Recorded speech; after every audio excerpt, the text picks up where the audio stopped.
本当に困っております。僕は赤字のペンションを再生する宿泊経営の初心者。皆様、大問題が起こっております。実はこのドア、鍵が閉まりません。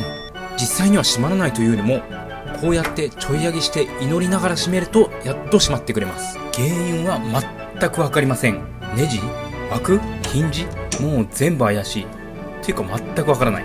というわけで、このドアを直せる DIY の達人の方いらっしゃいませんか？ちゃんとお礼はします。お礼の内容は1泊2日の宿泊無料招待です。こちらは約3万円相当となっております。もし直せる方はコメント欄で直せるよって教えてください。